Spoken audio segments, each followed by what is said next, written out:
Hey everyone, we're here with another episode of Puff Puff Planet, and we got some cool content for you today. We're going to be doing a little bit of a deep dive into edibles and talking a little bit about how edibles are different from traditional consumption methods. I would say in most cases smoking for a lot of people at this point. There's a lot of different types of edibles out there, which is crazy. I'm sure you've seen everything under the sun, from pizza and salad dressings and chocolate bars, and the list goes on, right? Even at the Planet location, they have just tons of different various types. It's insane what people are coming out with every day. It's like there's new ways to enjoy edibles and some of your favorite treats from when you were a kid every single day. So with that being said, I think we're going to start with Victoria. She's going to tell you a little bit about the difference between flower and edibles and how they affect your body physiologically. So let her rip, Victoria. Yeah. Hey, everybody. We'll just jump right in. So what is the difference? What is the difference between just smoking your favorite strain of flower versus popping your favorite gummy? I would say the most obvious is that flower is an immediate high, right? So we are putting our flower in a bowl, rolling it in a joint, putting it in a blunt. We're smoking it. We're decarbing it. Yeah, blunt. It was my thing growing up. You put it in whatever your favorite, form of smoking flower is, right? And you get high almost immediately. It's pretty immediate. So right then, when you're lighting the flower, lighting your bowl, lighting your joint, you're decarbing that flower. You're breaking that acid molecule off the THCA, and you're turning that into delta 9. So it's going basically straight to your bloodstream via your the cells of your lung walls. So that's a little bit different that way. Obviously, I'd like to say too that in the flower form, you're keeping all of your, cannabis terpenes, flavonoids, and all of your major and minor cannabinoids intact. So you're also getting that entourage effect from smoking flower, which is my favorite ingestion method, is inhalation. Smoking my flower is my favorite thing. And then, moving on to edibles now. I mean, even edibles itself are changing rapidly every day in this industry. So you've got, your traditional edible that we're all really used to, where you take it and it takes about anywhere from 30 minutes to 2 hours to kick in, and you're getting a pretty heavy, sedated high or a body high from that, and most traditional edibles are made using a distillate oil, right? So just a very concentrated form of THC, not including all those flavonoids, terpenes, major and minor cannabinoids. So a lot of these companies will add back botanical terpenes to create an, desired effect, whether that's uplifting or, relaxed or somewhere right in between. So we've got that, and most of your traditional edibles are processed via your liver, like every other thing that you take in, alcohol or pharmaceutical drugs or whatever. So, eating that traditional edible, that's why it takes so long to kick in, right? You're waiting for your body to metabolize it. And now we even have fast-acting edibles that are newer in the market and that are kind of the new craze. I love those. They are awesome. Who wants to wait to get that high, right? That's why I smoke flower. I like to get high immediately, because when I'm waiting, that's what I want to do. How much faster are those? So, right, when you talk about the onset times, how much faster are the onset times with the nano gummies or the fast-acting gummies? Yeah, I would say for a lot of people, you're cutting your onset time in half almost. So, I mean, it definitely is different, because even for you, traditional edibles take a really long time for you to hit, 2 right? hours. So even a fast-acting is still, it's half of your time, but it's still an hour, right? Yeah. So something like that for you, maybe 30 minutes. Almost directly in half. And actually, I think they say the average on the top end is up to 2 hours. I know they always talk about especially when you're new, redosing to wait about 2 hours. And yeah, I'm at the very max for standard edibles, which we'll talk about in a minute with the differences. But on the nano ones, I'm almost directly in half across the board, which I found was weird, because some of my friends, my wife, a few other people, it's almost the same thing. I've kind of found like it cuts the time in half. There's not like a direct, like it takes this many minutes, but I've seen it cut the time in half on average per person. I don't know if you'd agree. Yeah, I mean, I've even seen it for some people where, it is legitimate 10 minutes and they feel it, right? And traditionally it would take them 45 minutes. So I've seen it even in extreme cases. Between brands or with the same person, you mean? Or? I would say not necessarily between the same brand, but I would say like any fast-acting gummy, for them is a 10 or 15 minute. Like for me, I take a fast-acting gummy, and within, I think my timer was 7.5 minutes, I feel the edible. And is that it's pretty standard? That's pretty standard for me. Okay. But I do know that the packaging will say like 15 minutes to, 30 minutes. So I think that the standard is probably around time 15 is your to 30. friend. Wait before you try more. Yeah, and that's Yeah. why, the fast acting edibles are so cool, because we're just like impatient human, our beings. We're just impatient, right? Instant gratification. Yeah, we want that instant gratification. So when we eat an edible and you got to wait 45 minutes, the likelihood of you eating another one is pretty high. So high. If it's not hitting. Yeah. So I mean, there's that reason, but so we've got these edibles that are processed in your liver, and you've got fast acting edibles that are almost immediately absorbed into the bloodstream and break that blood brain barrier, so you're not waiting that time. It's just, there's a lot of difference between all these ingestion methods, right? Like we've said inhalation of flower, you have inhalation of vapes or concentrates, so vape carts and concentrates, which is also an immediate high. And then you've got edibles where you got to wait around for a little bit to feel this, whether it's a fast acting or it's not. So, there's a time and place for both, but we've got with what's cool about the stuff that's coming out in the market now is that I feel that dosage and like desired effect is easily attainable with like these fast acting gummies, right? So like you've got a fast acting gummy and you don't have to wait an hour to feel it or an hour because some people are taking them for sleep or for pain relief or for something that's not just a recreational high. So they want that relief or that sleep immediately, but they're not. A lot of times the reason people don't smoke flower is because they're not keen on inhaling something, right? Or they don't want to do it in their house and they have to go outside. Yeah, the convenience factor. A big ordeal. When you could just do it, right in your house, eat a gummy. Maybe you have kids, maybe you have, and you're just not trying to bring that smell or that smoke into your home, which is totally fine. But like we were saying, like traditional edibles are 2 hours onset time for a lot of people, maybe, and I've heard people taking a traditional edible and saying, I felt it in 30 minutes. So a takeaway seems like on the edibles, maybe if you're inexperienced with them and trying them for your first time, no matter what, just wait 2 hours before you take something else until 100%. You know what your onset time is. Yeah. And then with nano, I would guess, or with fast acting, you could play it safe and consider the same. Yeah, an hour. Just knowing that, your onset time is going to be much quicker with those fast actings. And I remember I was actually curious what like third party people said online actually. So I looked before and they said for inhalation, smoking, vaping, things like that, that they consider it kind of like a typical peak within 10 minutes lasting for an hour versus we talked about onset time with edibles, but the edibles they'll say on average, which again, different for all people. Some might be 6 hours, some might be 1 hour. But I believe they said the average was about 3 hours.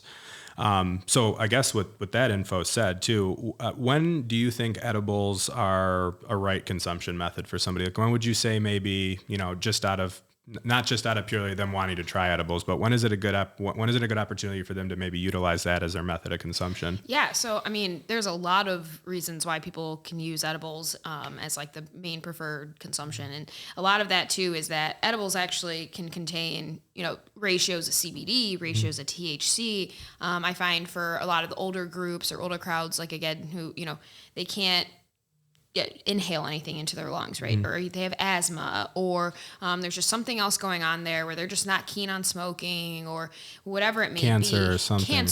Anything like that causes someone to not want to inhale something into their body. But also, it's a way to get CBD or THC into your body and to have it, and I honestly, when people are coming to me and saying, hey, I want a gummy for sleep, right? Like I love fast acting gummies, but I'm going for a traditional gummy in that route because with fast acting gummies, it's got a shorter onset time but a shorter duration of high. And so most of the time I want I want it to be able to carry them through their sleep. Okay. That's so, a good point. A traditional edible can be 6 to 8 hours, typically, and a fast acting can be 2 to 4. Right. So, the fast actings may be really good to help you get to sleep. And if you're someone who just needs help getting to sleep, but you can stay asleep, that's a cool option. But if you're someone who's saying like, I wake up multiple times in the middle of the night, like I'm going to want something for you that carries you through at least 6 to 8 hours of sleep, because I don't want you waking up every 3 hours, every 2 hours to have CBN, CBD too, huge ones. Having to redose yourself. Yeah. So, edibles right now, like you said, especially in the Michigan market, are becoming more like advanced in the fact that all the cannabinoids that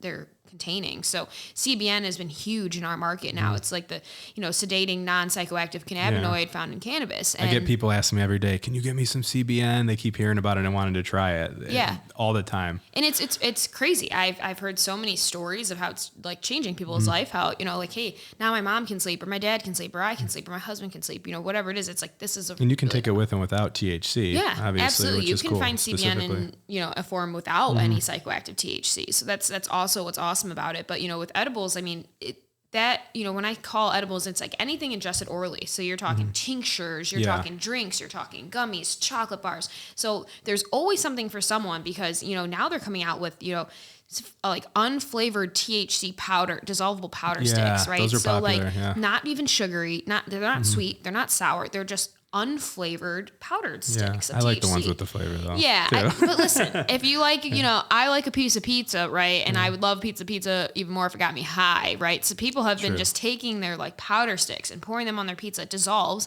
again, flavorless, literally dissolves immediately. In fat too, all over. And then like you got all the grease in the pizza to the bioavailability is increased. So it's just one of those things that they actually market their product. This company markets their product with a coney dog and like put the powder on a coney dog. Right. And I was that's gross until I actually used it on something savory and was like, oh, I can't even taste this. I want a THC one. That's awesome. No, so they're super cool. I mean, those are the things that I love to be able to recommend to people. I say, hey, or you're pretty active or you're a golfer, or you're doing something like that. Like these powder, these drink powders or these, there's like breath sprays now. Like and then because with the gummies, they'd melt if you were like golfing or out in the heat. If you're golfing, the gummies would melt, the chocolates would melt. So bring a drink powder with you. Like super good option to have like a drink powder, throw it in your Gatorade you're on the course or throw it in a lemonade. Something like that. And they coming out too with like the sublingual, like basically a tincture in a spray bottle that you can spray under your tongue. And so that's another thing I tell people. It's in this tiny, it looks like a little chapstick. I'm like, that is something awesome to throw in your purse, throw in your freaking golf bag.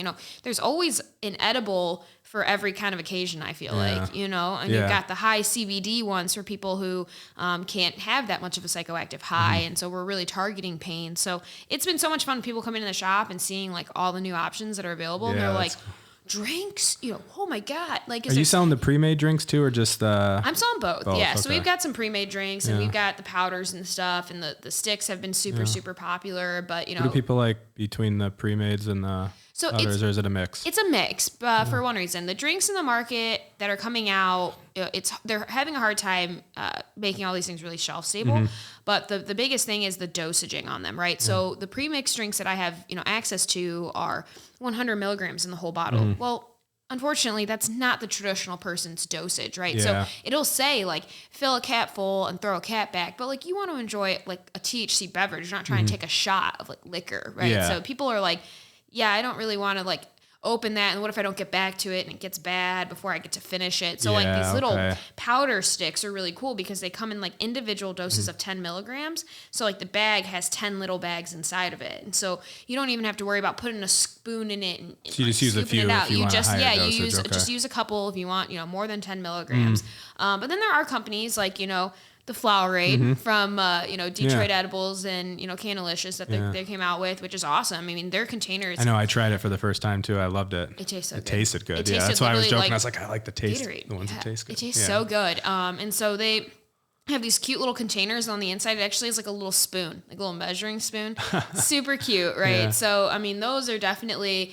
There's like a lime, so and there's easy like a to berry. dose. Yeah, super easy to dose, but also, like I said, it's a freaking golf course activity. It's a disc golf, like anything you're out and about. You're on the boat, like you want to make a drink. Like I'm not much of a drinker, right? So summer is always big time for people going out in the lakes or people going out with their friends, having drinks, going out. I'm just not much of. I don't drink much liquor or alcohol, so for me, it's about getting high. And so I'm like, oh, everyone's enjoying a beverage. Like now I can enjoy a beverage. Yeah, exactly. So I would say there's definitely always a time and place for edibles. I find that people are taking them a lot at home. People are taking them a lot on the road. I mean, there are edibles that are such low microdose that some people use them before work or before an activity. I know I know a lot of people doing that. And that might be like frowned upon, right? But you can actually get THC in such a low enough dose that, especially if you have a tolerance that's high, that it won't really impair your like function or your ability to do. Slows your mind down a little bit so you can focus. That's the biggest problem with me. I actually tried that with the working out. It's you always have something on your mind, something to do. So it allowed me to kind of get that anxiety down so I could actually say, hey, no, I have to put some time into other things as well, like taking care of myself. So yeah, exactly. And I know, so I get a lot of questions too, just about like how edibles are made. Cause now, like you mentioned in Michigan, like the edible market's maturing a little bit. You're seeing a lot, innovative products coming out, a lot of new types of ways to consume edibles. So, really there's kind of four main ways that, or I'll say, excuse me, there's four main constituents that are used, in the production of edibles, right? So you have, just at a high level, you have hash rosin or, solventless rosin edibles. Which is basically a process of using like cold water and ice to agitate cannabinoids off of fresh frozen flower and press it using a solventless press into a hash rosin, and then some other post-processing techniques beyond that to basically then make an edible. You have live resin edibles that you're seeing now, which are made from traditionally like a solvent base, like a hydrocarbon extraction, again, fresh frozen flower. Live resin edibles, another, I would say, more artisan form. You have traditional distillate, traditional edibles that you'd be used to, which is made either with an ethanol or hydrocarbon process as well, just processed down with a cold solvent, cleaned up and then used in making them. And then finally, like canna-curious, they make the RSO edibles. So now you're seeing some of those as well, which is edibles with RSO. So those are kind of the four different types of edibles you'll see on the market. But the cool one is what we're talking about, right? Nano edibles, right? So what does that mean from a manufacturing process? This is pretty cool. So I'll try to get this all right without going too crazy into it. But basically, when you make a nano edible, you're doing a process called emulsification, which is putting together substances that would otherwise not be able to be put together, right? So think oil and water. If you mix oil and water really fast, it's going to look like it dissolves, but eventually it's going to settle, okay? So enter our third ingredient. We bring in a surfactant. What the surfactant's going to do is basically allow these to be blended together into one stable liquid. Think of mayonnaise, Mayo. actually. If you look at mayo, that's exactly mayo. how mayo is made, The egg right? yolk is the surfactant? Yeah, I believe so. Yeah. So you take mayo, right? So basically what's happening in cannabis, right, is they're breaking it down. And when they're breaking this down into smaller pieces, they're basically reassembling it with what they call a liposome, which is really like a little minuscule spherical structure surrounded in a layer of fat. So it's surrounding that molecule, which some people will actually say too that it's protecting the molecule inside that would normally be degraded during digestion. So what that does is that allows it to be basically absorbed into now fat and liquid, right? So it's hence the nano powders you can get into liquid, right? If you were to just put like a distillate into liquid, it would not taste good. So it's allowing it to be blended together, which interesting enough, that's a similar method in pharmaceutical world that we could relate that to is actually morphine. That's how it's delivered, is in a similar method. So it becomes way more bioavailable to you. And people will argue there's a consistency factor there too. If you're nano emulsifying and mixing into your edibles, that you have a more consistent, we'll say piece to piece, batch to batch. Yeah. Would you agree? Yeah, I would say too, it's like the molecule is so small the stomach almost ignores it, right? On its way all the way through and stuff. So that's why a lot of people say. Well, so take a breath there for a second.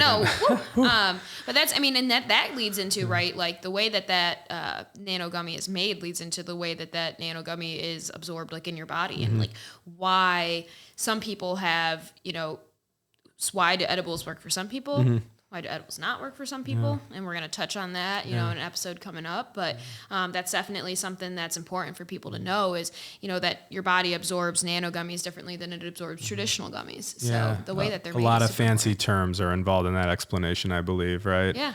So what would you say? So what are the most popular ways that you're seeing people consume edibles right now? I'm curious from like maybe pull it into two categories, if just kind of basically like new consumers and then like people that love edibles. Like what are you seeing as popular that people are loving right now? Like a brand or just like a just I guess maybe let's talk the methods. Just no brands, just methods. Gummies just reign king. Yeah. They just do. I would agree. I love, that's my favorite. And also it's probably there's just the most options in the market for gummies. But I would definitely say that, new users are, at least our shop is pushing them more towards a fast acting gummy, right? It's a lighter high.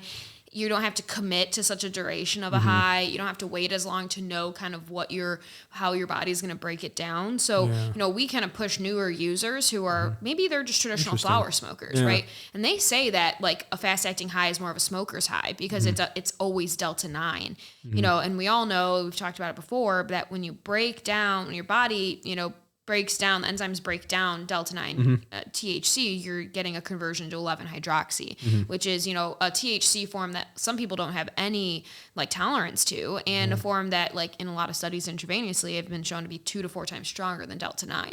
So that's why when I'm switching someone from flower or from someone with no edible experience at all, like I'm trying to get them to go for a low dose fast acting, because it's when you say low dose, what do you like recommend? a 5 milligram. Okay. I was wondering that because and I believe, would that be a little bit more? Would that be normally different, like 10 milligrams in regular edibles? I would or still no? push 5. Okay. I just, it's kind of like I said, the high is different. I would say like a traditional edible for me and for people that I've had experience with is more of a body high, while like a fast acting is more of like a head high. True. So regardless of the indica sativa hybrid effect put on that edible, right? It's still just the way that your body absorbs it and the strength of it. So like a traditional edible turns into eventually 11-hydroxy, becomes a stronger, more like sedating high that some people who don't have that tolerance becomes a little bit overwhelming.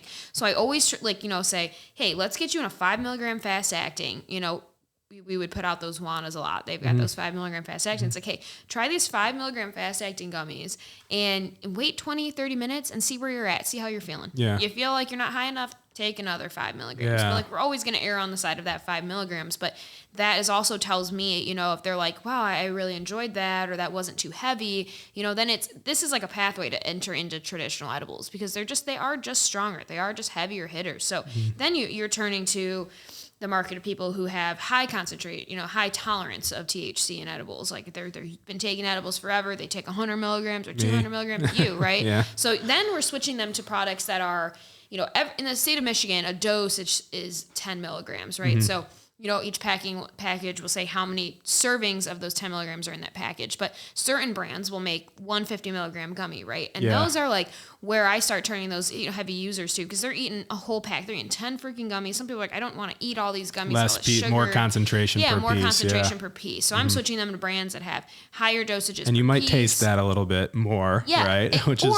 Even like you said, I'm switching them to a live resin or a rosin gummy. Because it's going to be even a heavier hit. It's the same amount of Delta 9 THC, but now we're factoring in that entourage effect. We're bringing in all those other cannabinoids and I've been having a few of those. I've been trying the live resin and live rosin ones more too lately, just to get the... And I feel like it gives you like a little bit more, I call it a well-rounded high, right? Like you're just, you could take 200 milligrams of a gummy, the distillate gummy, and get freaking ripped, right? But you can also take probably a little bit less, maybe 80 milligrams of hash rosin, and feel just as blazed, but it's more of like, a creative or an uplifting different or strokes, euphoric. right? Yeah. That actually, it's a good point that you made too, because when we were talking about even what's most popular, I like them both, right? So I would agree with that. I have a different experience that I've dialed in for myself, that I know, okay, this exact fast acting, this exact regular one, whether it's times a day, times a night. So it's almost like important to try some of these different methods and find what's right for you. Like that is the one thing that I try to tell. It's like when people want to try edibles for the first time, I take that responsibility so seriously because I have to like dial in exactly. I can't give them. And sometimes I've been so cautious that they're like, well, this isn't enough. And then we try a little bit more. So, I mean, you have to just no misinformation. You gotta scale up. I mean, and we're talking, you've got so many methods in the market that are, fast acting and regular traditional. I always tell people, you're looking for that daytime high, like you're looking to like walk around the zoo with your, whatever, with your friends, or you're looking to like go play some sport. I mean, do the fast actings during the day because they're a lighter high. That's exactly what I do. They don't last as long. So like you can maybe pick your high for that activity and then move on to a new one for the next one. And then when you get home and you're in for the night, you're going to watch a movie, you're going to snack, you're going to eat your food, like take a regular. Best part. My Achilles heel of like munchies. Staying healthy. Yeah. 7-Eleven's getting a shout out because they get all of my money when I'm super baked. 7-Eleven DoorDash bills. Oh, they rack. Pay like $6 for a bag of Doritos and $5 for a Gatorade. Yep, but worth it, right? Like when it gets there, it's like I wish I a would have started $5 DoorDash. Gatorade. Yeah. So what's so funny is that we've got all these options in the market. So I'm always like, take a fast acting during the day, take a traditional at night. And then you've got the people that come in, like again, Detroit Edibles got the Barracuda bars. My top selling. Those have been so popular since like Inception. day one. They're like OG chocolate bar. Yeah, those and they have the literal OG brownie that they've been making for forever. I have people come in and buy these Barracuda bars and brownies in droves, right? Like they don't care. Like if we're out of the milk chocolate, like they'll eat the dark chocolate. They're out of the dark chocolate, they'll eat mint dark chocolate. We're out of that, they're gonna eat the 1-to-1. They don't care as long as they're getting the milk a piece chocolate. of The Barracuda. red is the red. The milk. Yeah, I remember the non-medicated ones. They taste. When they sent those in the beginning before we opened, I ate like 20. So I have actually a funny story. It's like it goes to show you what your mind did, what your mind does. I gave somebody one of the non-medicated ones before, and they called me like, I'm feeling a little bit weird. They're like, are you sure these are non-med? I was like, I promise you they were non-medicated. Like I even double checked and verified. I had them in my backpack, right? So I knew. Oh my God.